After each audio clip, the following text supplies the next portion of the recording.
இந்த சாமை ஆப்பம், இந்த சாமை இட்லி, இந்த சாமை தோசை எப்படி பண்ணுறதுன்னு பார்த்துருவோம். இப்போ நம்ம இந்த சாமை இட்லி உப்புமா எப்படி பண்ணுறதுன்னு பார்த்துருவோம். இப்போ இது இட்லி அரிசி, புழுங்கல் அரிசி. இது சாமை, இது குட்டியாக இருக்குல்ல, இது சாமை. இது ரெண்டுமே ஈக்குவலாக எடுத்துருக்கோம். இது ஒரு டம்ளர், இது ஒரு டம்ளர். ரெண்டையும் ஒன்றா போட்டு நம்ம இப்போ ஊற வச்சுக்கிடுவோம். இப்போ இதுக்கு எவ்வளோ உளுந்து எடுக்கிறோம்னா, அரை டம்ளர் உளுந்து எடுத்துக்கணும். போட்டுக்கிறோம். இந்த அளவு வெந்தயம் இந்த உளுந்தோட போட்டு ஊற வச்சுட்டு வருவோம். இப்போ இது நைட்டு நம்ம நல்லா கழுவிட்டு ஊற வச்சுருக்கோம், கழுவி வச்சுருக்கோம். இப்போ உளுந்தையும் நல்லா நான் கழுவிட்டு தண்ணி ஊற்றி ஊற வச்சுருக்கேன். நாளைக்கு காலையில் அரைப்போம். பாருங்கள், இப்போ காலையில் இதை நான் கழுவி எடுத்துகிட்டு வந்துட்டேன். உளுந்து நல்லா ஊறிடுச்சு. இது இது சாமையும் புழுங்கல் அரிசியும் நல்லா ஊறியிருக்கு, கழுவி எடுத்து வந்து வச்சுருக்கோம். இப்போ இது எவ்வளவு நம்ம உளுந்தும் அரிசி எடுத்தோம். உளுந்து அரை டம்ளர் எடுத்தோம். சாமையும் இட்லி அரிசியும் 2 டம்ளர் எடுத்தோம். இந்த அளவு தான் நம்ம தண்ணி ஊற்ற போகிறோம். இப்போ ஃபஸ்ட்டு நம்ம இந்த உளுந்தை போட்டுக்கிடுவோம். கிரைண்டரில் போட்டுக்கிடலாம். இதுக்கு நம்ம 2.5 டம்ளர் எடுத்து வச்சோம்னா உளுந்துக்கு எப்போயுமே டபுள் பங்கு தண்ணி ஊற்றணும். அதனால இந்த தண்ணியை கொஞ்சம் கொஞ்சமாக இந்த கிரைண்டரில் ஊற்றி, இது ஃபுல்லும் இந்த உளுந்துக்கு தான் ஊற்றணும். கொஞ்சம் கொஞ்சமாக ஊற்றிக்கிடுவோம். இப்போ ஆன் பண்ணிக்கலாம்.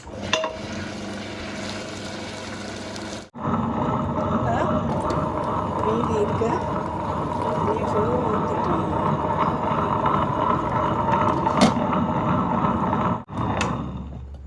இப்போ நமக்கு ஒரு 1/4 மணி நேரம் இருக்குது. இது நல்லா அரைச்சிருச்சு இந்த உளுந்து. இது நம்ம எடுத்து வச்சுருக்கோம். இப்போ நமக்கு மிச்சம் இந்த 1.5 டம்ளர் தண்ணி இருக்குது. இது நம்ம சாமைக்கு ஊற்றி அரைச்சிக்கிடலாம். இப்போ அந்த உளுந்தை எடுத்து வச்சுருக்கோம். நம்ம இப்போ உளுந்து எடுத்து வச்சுருக்கோம். அடுத்து நம்ம சாமையை ஆட்டிக்கிடலாம். இப்போ நம்ம இந்த சாமையும் இட்லி அரிசியும் ஊற வச்சதை நம்ம இப்போ வடித்து போட்டுக்கிடலாம். இந்தளவு உப்பு போட்டுக்கிடலாம். நம்ம எடுத்து வச்சுருந்தோம்ல 1.5 டம்ளர் தண்ணி, அதை ஃபுல்லும் ஊற்றிடுங்க. அரை ஊற்றிட்டு ஆன் பண்ணிடலாம். இங்கே பாருங்கள், நமக்கு இப்போ இந்த சாமையும் இட்லி அரிசியும் நல்லா அரைச்சிருச்சு. இப்போ நம்ம இதில் உளுந்தை போட்டு ஒரு 12 நிமிஷம் அரைச்சிருக்கு, போதும். போட்டு ஒரு சுற்று சுற்றிக்கிடுவோம். ஒரு சுற்று சுற்றினது நம்ம இதை எடுத்து வச்சிடலாம். சாமை இட்லி மாவும் அரைச்சி வச்சுருக்கோம். சாயந்தரம் பார்ப்போம். இப்போ மூடி வச்சிடலாம். இப்போ பாருங்கள், இது மத்தியான டைம் தான். மாவு பயங்கரமாக ஃபுல்லாகிடுச்சு. இப்படி வச்சுருந்தா வெளியே பொங்கிடும். அதனால் நான் அந்த சின்ன சட்டியில் கொஞ்சம் எடுத்து வச்சுக்கிறேன். இங்கே பாருங்கள், இப்போயே நல்லா பொங்கி தான் வந்திருக்கு சாமை. நைட்டு தான் நான் இட்லி ஊற்ற போகிறேன். இது பாதி எடுத்து ஃப்ரிட்ஜில் வச்சுருவோன்னு பார்க்குறேன். ஏன்னா இத்தனையும் வீணாக போயிடும். நான் இப்போ இந்த மாதிரி குட்டி இதுலேயும் நான் எடுத்து வச்சுருக்கேன். இந்த ரெண்டையும் ஃப்ரிட்ஜில் தூக்கி வச்சுட்டு, இது மட்டும் நைட்டு நம்ம இட்லி ஊற்றிக்கிடுவோம். வேணும்னா இதிலேருந்து எடுத்துக்கிடலாம். நம்ம மாவை வச்சோம்னா வேஸ்ட்டாக போயிடும். இப்போ பாருங்கள், இந்த மாவு நம்ம காலையில் ஆட்டணும். இப்போ இது சாயந்தரம் நம்ம ஊற்ற போகிறோம்.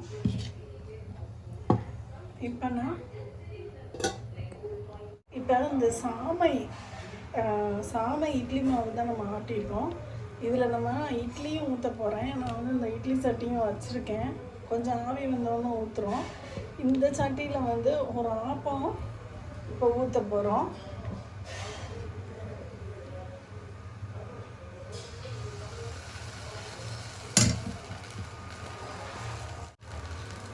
இப்போ இந்த மாவை எப்படியும் சுற்றி விட்டுறலாம்.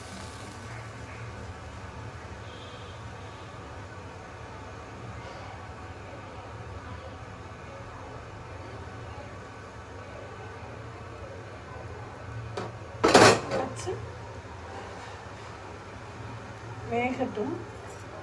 மாவு கனமாக இருக்கிறதுனால நல்லா சுத்த மாட்டேங்குது. நீங்கள் கொஞ்சம் தண்ணியாக வச்சிட்டிங்கன்னா நல்லா சுத்தம். இப்போ நம்ம இந்த சட்டியில் நம்ம இட்லியும் ஊற்றிக்கிடலாம். இப்போ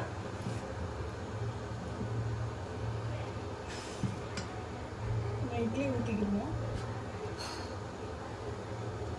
சாமை இட்லி.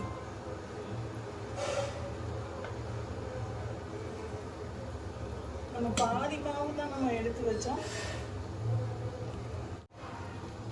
மூடி வச்சுருவோம். 10 நிமிஷம் கழிச்சு பார்ப்போம். இப்போ நமக்கு ஆப்பம் எப்படி வந்திருக்குன்னு பார்ப்போம்.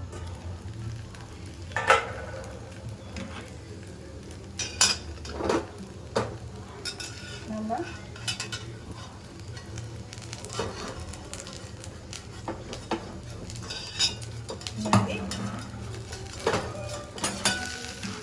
எடுத்துக்கணும்.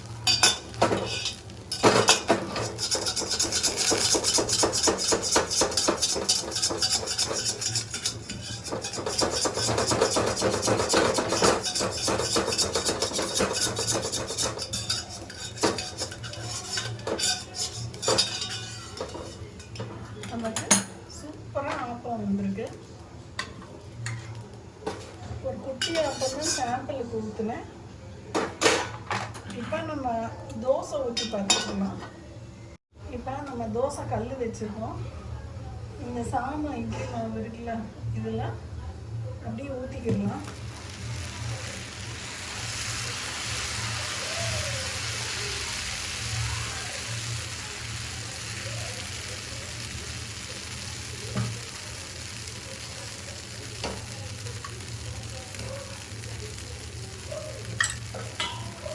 வேகட்டும். இப்போ திறந்து பார்ப்போம். நம்ம பாருங்க, இட்லி நல்லா வெந்திருக்குங்க பாருங்க. எங்கேயுமே ஒட்டலை.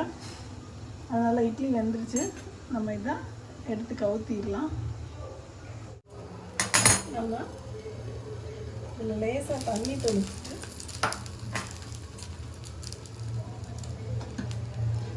இட்லியை தட்டில் வச்சு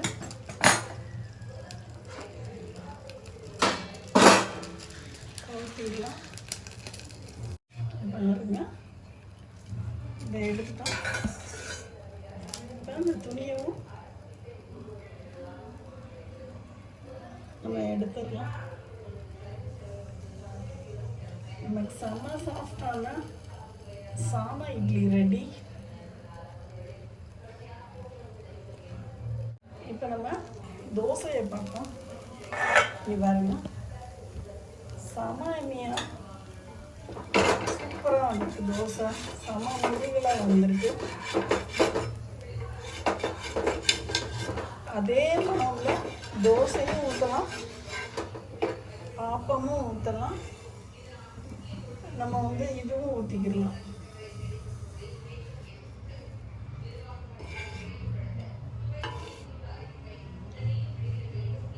நம்ம இப்போ இதை எடுத்துக்கிடுவோம். இங்கே பாருங்கள் ஃப்ரெண்ட்ஸ், ஆப்பம் வந்து செம்ம சாஃப்டாக இருக்குது. பேக் சைடு பாருங்கள், செம்ம சாஃப்டாக நல்லா இருக்குது.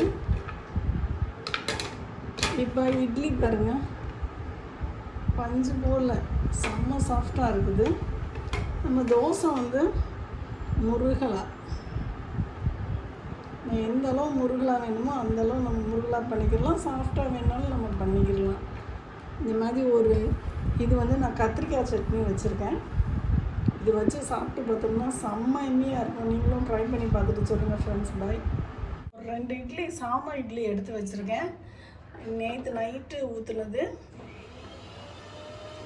இப்போ இதை உதுத்துக்கிடலாம். இது கொஞ்சோண்டு சின்ன வெங்காயம், 3 பச்சை மிளகாய், இதை நம்ம நறுக்கிக்கிடுவோம். நம்ம சட்டி காய வச்சுருக்கோம். இதுக்கு கொஞ்சோண்டு எண்ணெய் ஊற்றிக்கிடலாம். இந்தளவு உளுந்து, இந்தளவு கடுகு. இப்போ நமக்கு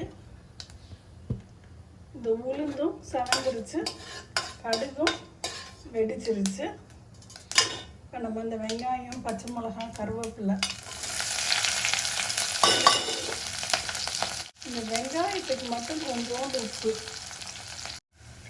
இங்கே பாருங்க, இது நல்லா நமக்கு வதங்கிடுச்சு.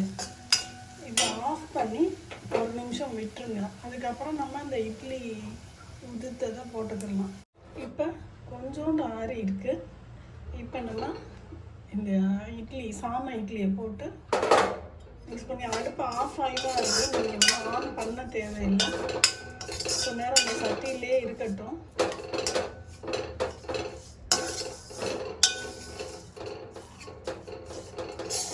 அந்த சூட்டில் கொஞ்ச நேரம் இருக்கட்டும். நல்லா எடுத்து வச்சுக்கலாம். இப்போ நம்ம பிளேட்டில் எடுத்து வச்சிடலாம். இந்த சாம்பார் இட்லி உப்புமா செம்ம அண்ணியாக செம்ம சூப்பராக இருக்குது. நீங்களும் ட்ரை பண்ணி பார்த்துட்டு சொல்லுங்கள் ஃப்ரெண்ட்ஸ். பாய்.